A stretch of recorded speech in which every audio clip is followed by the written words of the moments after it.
Donc salut à tous, vous êtes bien sur la chaîne de Pierre Elec. Nous nous retrouvons aujourd'hui pour la suite du projet Snake, qui est un projet destiné à créer le jeu Snake en VHDL. Donc nous sommes désormais à la vidéo numéro 5 et cette vidéo s'inscrit dans l'objectif de pouvoir afficher un fond d'écran de couleur uniforme. Et donc nous allons, comme je vous l'avais promis, commencer à coder. Donc voici un aperçu des notions que nous allons aborder au cours de cette vidéo. Donc, d'abord, nous allons voir euh, le code VHDL, en fait, sa structure, en fait, parce que ces vidéos sont quand même destinées à tout public, même les plus inexpérimentés. Nous allons voir donc les trois parties qui composent le code VHDL, la bibliothèque, l'entité et l'architecture. Ensuite, je vais vous apprendre comment déclarer et affecter des ports et des constantes. Et puis, on va aussi apprendre à écrire un commentaire en VHDL. Donc, on repasse sur Vivado et on repart du projet qu'on a créé la dernière fois. Je vous rappelle que on a créé un projet Tuto Snake. Donc ici, comme j'ai dit, on va commencer à coder et donc on va écrire un fichier design sources. D'accord? Enfin, design source. Donc, pour avoir plus d'espace, vous pouvez fermer properties. Euh, pour créer le fichier source, il faut appuyer sur cette petite croix que vous voyez. Et ainsi, vous avez une fenêtre qui s'ouvre avec trois choix possibles. Donc, comme vous voyez, vous avez le choix de créer un fichier de contrainte, un fichier de simulation ou un fichier source, donc design sources. C'est cette option que vous choisissez et vous appuyez sur Next. Donc, quand vous arrivez au niveau de cette fenêtre, vous cliquez sur Create File et là, il faudra donner un nom à votre fichier. D'accord? Vous pouvez laisser le langage VHDL au niveau de ce champ-là, parce que donc on va écrire en VHDL. Donc là, le nom que je vais donner à mon fichier, c'est VGA, parce que c'est le fichier dans lequel on va décrire la sortie VGA. Et vous pouvez cliquer sur OK. Donc une fois que cela est fait, vous pouvez cliquer sur Finish. Là encore, vous cliquez sur OK. Là, c'est pas grave, vous cliquez sur Yes. Et ainsi, vous voyez, il y a ce fichier-là qui apparaît au niveau de la section Sources. Donc, vous pouvez double-cliquer dessus et donc le fichier va s'ouvrir au niveau de la section de droite. Donc, euh, donc voici le code qu'on va étudier. Pour avoir plus d'espace, vous pouvez carrément réduire Sources et ainsi notre fenêtre s'élargit. Donc, première chose, on voit que donc par défaut, Vivado va nous créer un code qui est séparé en trois parties. On va avoir une première partie qui est destinée à la déclaration des bibliothèques. Ensuite, la deuxième partie donc, qui est l'entité destinée à la déclaration des entrées et des sorties du composant que l'on va décrire. Et puis, euh, voici la troisième partie qui correspond à l'architecture. C'est la partie dans laquelle on va décrire le fonctionnement du composant euh, dont on a décrit les entrées et les sorties dans entité. Donc, on commence sans plus tarder avec la déclaration de bibliothèque. Donc, vous voyez que par défaut, la bibliothèque déclarée, c'est la bibliothèque I3E. Donc, nous, c'est uniquement cette bibliothèque qu'on va utiliser, donc on ne va pas rajouter d'autres bibliothèques. Ensuite, une bibliothèque vient avec ce qu'on appelle des packages, parce que une bibliothèque, c'est assez vaste, et nous, on va seulement utiliser quelques fonctions de cette bibliothèque. Et donc, pour n'utiliser que les fonctions qu'on a besoin, euh, on utilise uniquement quelques packages. Vous voyez que par défaut, là encore, vous avez le package stdlogic 1164 qui est déclaré. Donc, euh, donc de toute façon, il faudra l'utiliser. J'attire votre attention sur comment utiliser un package. Donc, vous utilisez d'abord le mot-clé use. Ensuite, vous mettez la bibliothèque dans laquelle se trouve le package. Donc ici, c'est it was a. Ensuite, vous mettez le point. Ensuite, vous mettez le nom de la bibliothèque et du package, pardon. Et ensuite, pour utiliser tout le package, il faut mettre .all et bien sûr finir la commande par le point virgule. Alors, donc j'ai dit que ce package-là, on va l'utiliser par défaut. Pourquoi? Parce qu'en fait, c'est le package qui va servir à déclarer tous les ports logiques. Alors, c'est quoi un port logique? Donc, c'est un port qui va pouvoir prendre 9 valeurs possibles. Nous, on va utiliser uniquement le forçage à 1 ou à 0. Donc c'est comme pour un bit. Hein. Un bit va prendre une valeur 0 ou 1. Mais pour votre culture générale, même si on ne va pas les utiliser, il faut savoir aussi que un port logique va pouvoir prendre 7 autres valeurs à part le forçage à 1 et à 0. Il y a d'abord le Z, qui veut dire un état de haute impédance. Il y a le U, qui veut dire undefined. Il y a le X, qui veut dire indéterminé. Et on a aussi donc des états de 1 faible et 0 faible, pardon. Alors, quand vous faites un forçage à 0 ou à 1, ça veut dire en clair que votre composant, un forçage à 0, c'est-à-dire qu'il est relié directement à la masse. Forçage à 1, c'est-à-dire que votre composant est directement relié à la source d'alimentation. Quand vous faites un faible, donc ici, ça va être la valeur H, donc ça veut dire que votre composant est relié à l'alimentation, mais via un autre composant, comme par exemple une résistance. Pareil, quand vous faites un 0 faible, ici c'est L, votre composant va être relié à la masse, mais via un autre composant comme une résistance. Donc voilà. Ensuite, les autres valeurs possibles, on a le tiret du 6 qui veut dire donc don't care, donc c'est-à-dire peu importe. Et puis on a un composant qui est l'équivalent du U, mais en termes de faible, enfin faible, comme on a le H et le L pour alias du 1 et du 0 fort. Donc là, c'est le W. Donc voilà. Donc bon, vous pouvez retourner ça si vous voulez, mais bon, on va utiliser que le 1 ou le 0. Donc autre chose, donc ce package va aussi permettre d'utiliser des opérateurs logiques comme le AND, le NOT, le OR, le NOR, le NAND, le XOR, le XNOR. Donc voilà, c'est principalement pour ça qu'on va utiliser ce package. Il va permettre aussi de déclarer des constantes et des signaux. Donc avec ce package, moi j'utilise aussi donc la bibliothèque i3e. Donc vous voyez donc le code VHDL n'est pas sensible à la casse, c'est-à-dire que euh, que vous écrivez en majuscule ou en minuscule, ça va être la même chose.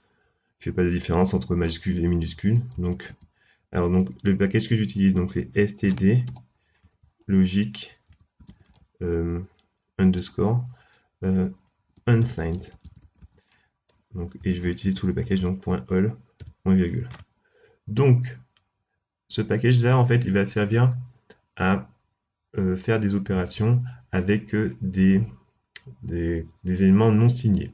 Par exemple, quand vous prenez des strings de bits, c'est-à-dire des valeurs, enfin, des valeurs qui sont sur plusieurs bits, d'accord? Des chaînes de plusieurs bits. Dans ce cas, euh, pour réaliser des opérations, vous aurez besoin de ce package. Donc c'est à ce que sert ce package. Donc comme vous voyez, vous avez des trucs qui sont commentés. Vous pouvez les décommenter. Donc ça me permet aussi d'en venir à comment écrire un commentaire. Donc pour écrire un commentaire, rien de plus simple que donc, vous mettez par exemple 2, vous c'est obligé. Donc vous mettez 2 tiré du 6 et par exemple vous écrivez ceci est une bibliothèque. Ok, donc voilà. Donc je vous encourage, donc là c'est un commentaire inutile, mais je vous encourage vraiment à mettre des commentaires dans tout votre code parce que non seulement ça va vous aider lorsque vous voudriez reprendre votre code, vous voudriez reprendre votre code, ou bien aussi lorsque vous voudrez collaborer avec quelqu'un d'autre pour qu'il puisse comprendre votre code. Donc voilà. Donc ça c'est des éléments donc pour dire que si vous voulez par exemple utiliser des fonctions arithmétiques, il faut décommenter ça pour utiliser ce package qui est destiné à réaliser ce genre de fonction. Il y a aussi euh, donc ce package qui va être destiné à utiliser des composants. Donc nous, on va laisser comme ceci. On peut même supprimer. Moi, je laisse comme ça parce que nous, ça va pas nous servir. Donc voilà. Une fois qu'on a réalisé tout ceci, donc on a déjà fini avec la déclaration des bibliothèques et ainsi, donc on passe à l'entité.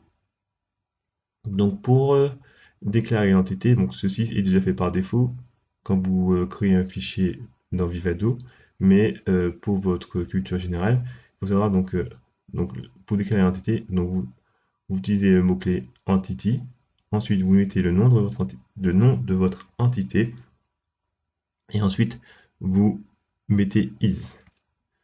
Je vous conseille quand vous faites ceci, vous fermez tout de suite l'entité en mettant end avec le nom de votre entité et point virgule. Entre ces deux commandes, vous allez déclarer les entrées et les sorties du composant que vous voulez coder. Donc là, c'est commenté. Pour faire ceci, le mot-clé c'est port, d'accord? Et il faut ouvrir les parenthèses. C'est entre les parenthèses que vous allez pouvoir décrire euh, vos entrées et vos sorties. Ne pas oublier de mettre le point virgule après port, d'accord? Donc, si je dois vous faire un rappel, dans la vidéo précédente, on a vu la description de la sortie VGA de la carte Nexus 4. Donc, je vous rappelle que la sortie VGA faisait sortir 5 informations. Donc, on avait 3 informations qui étaient destinées à la couleur du pixel et 2 informations qui étaient des informations de synchronisation. Donc, on marque tout de suite. Donc, pour les couleurs, moi, donc les noms que j'ai donnés, c'est R, G et B pour Red, Blue, Green. OK. Donc, ça, c'est les noms. Donc, quand vous voulez déclarer plusieurs ports sur une même ligne, donc c'est tout à fait possible, mais il faut séparer les noms des ports par une virgule. Ensuite, vous mettez 2 points. Et donc, après, il faut indiquer donc, si c'est une entrée ou une sortie. Donc là, on a dit que c'était que des sorties. Donc, vous mettez out. Et puis, ensuite, il faut mettre le type de port. Donc là, je rappelle que ce sont des signaux qui étaient codés sur 4 bits. Donc, donc ce sont des strings de bits. Et pour indiquer si c'est un string de bits, le mot-clé, c'est standard, donc std, logique, underscore, vector. Logique vector.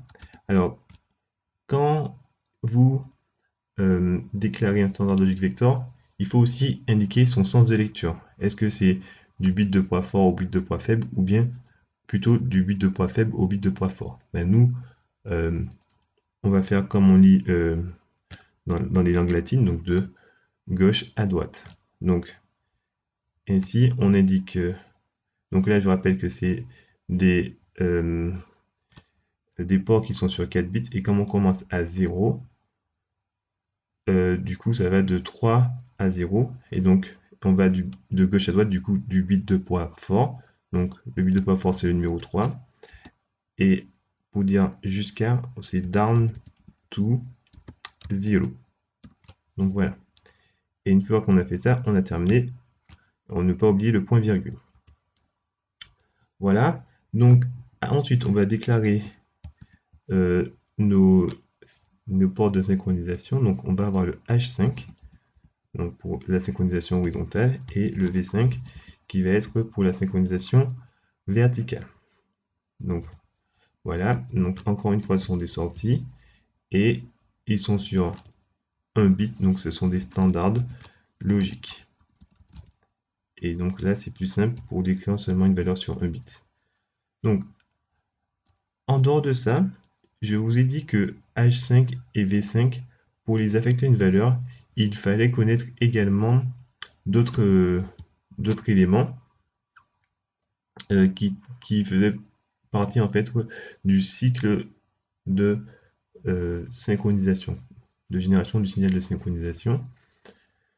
Et donc il y avait des notions de période, de durée d'affichage, etc. Donc toutes ces notions font appel à une même notion qui est la notion de temporalité. Et donc il faut une horloge pour commander ces signaux.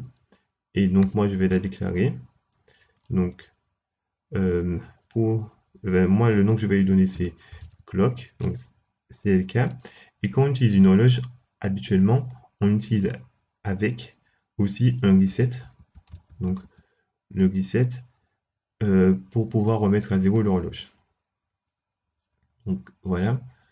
Euh, donc ces deux valeurs là, cette fois-ci, ça va être des entrées. Donc il faut mettre in et euh, ces, ces deux valeurs donc, vont prendre soit la valeur 0 ou 1.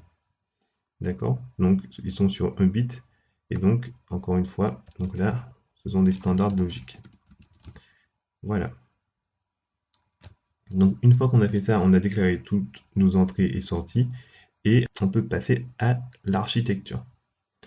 Donc comme j'ai dit, l'architecture, c'est dans cette section qu'on va pouvoir décrire le fonctionnement de notre composant dont on a décrit les entrées et les sorties au niveau de la section entité.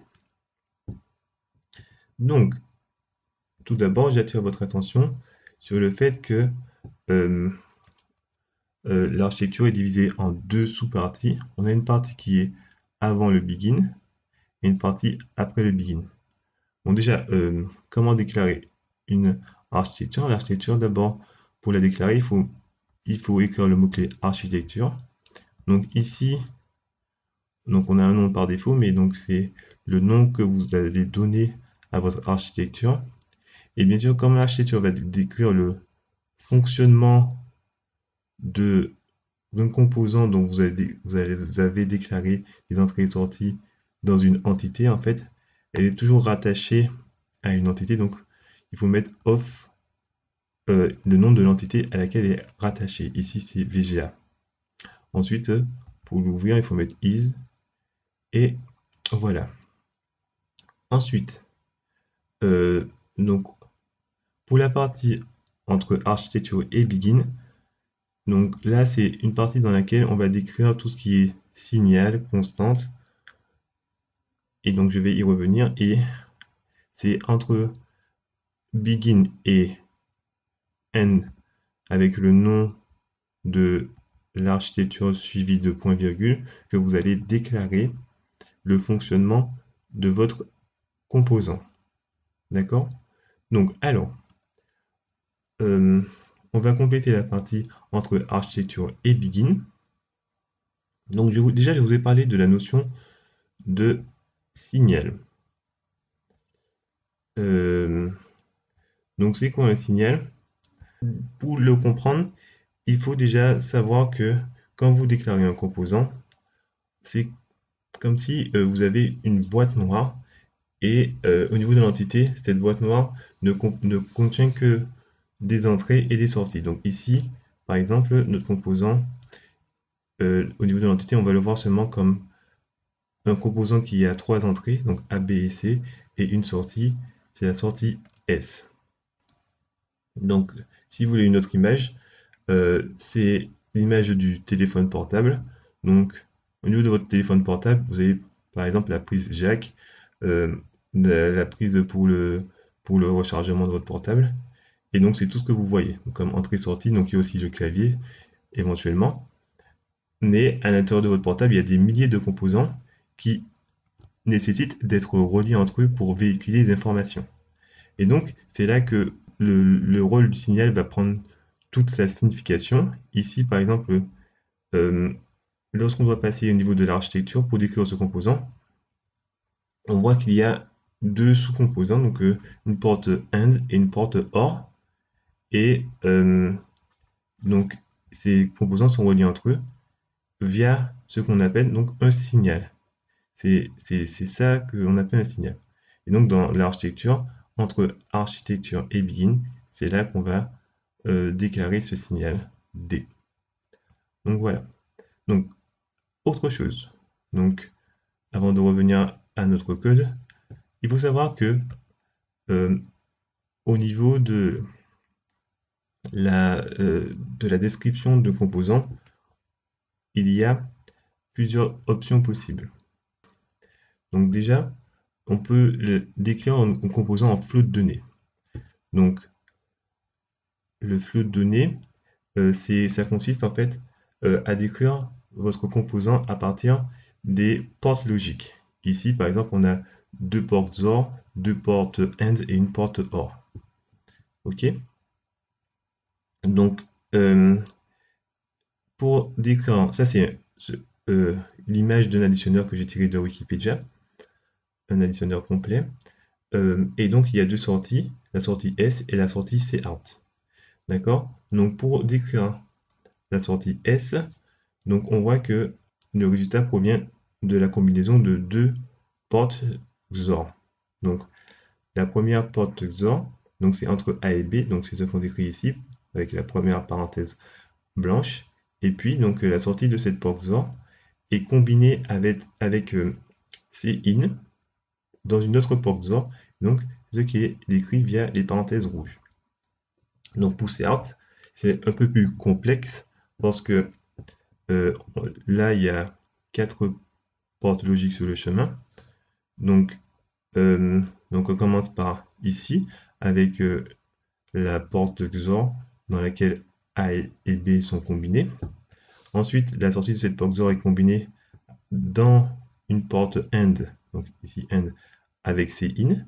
Et donc c'est ce qu'on voit dans la parenthèse rouge de gauche. On a ensuite une autre combinaison AND entre A et B, c'est ce qu'on voit ici. Et les deux portes AND donc, sont combinées à travers une porte OR. Donc c'est ce qu'on voit au niveau de la parenthèse jaune pour donner donc Cout. Donc ça, c'est la description en flux de données. Donc, mais c'est pas tout, il y a un autre type de description possible. Donc c'est la description structurelle. Donc pour comprendre la description structurelle, il faut vous dire que c'est en quelque sorte comme si vous jouez à des Lego. Donc quand vous faites des Lego, ils ont déjà une forme préétablie et vous ne pouvez pas modifier cette forme. Vous devez juste assembler les Lego entre eux pour former donc, votre structure finale. Donc c'est exactement ce qu'on fait donc, en description structurelle, c'est-à-dire que par exemple, vous allez décrire votre porte XOR, votre porte AND et votre porte OR dans des fichiers sources différents. Et ensuite, vous allez écrire votre fichier pour décrire votre additionneur complet et vous allez faire appel aux différents fichiers dans le fichier de l'additionneur. Donc, on dit qu'on va instancier les différentes portes logiques qui sont déjà déclarées dans d'autres fichiers.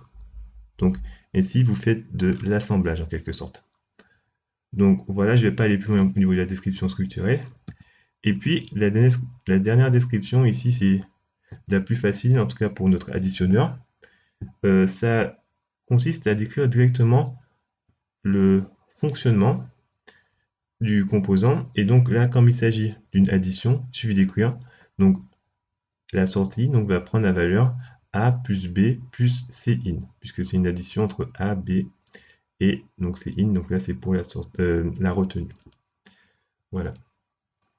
Donc, ensuite,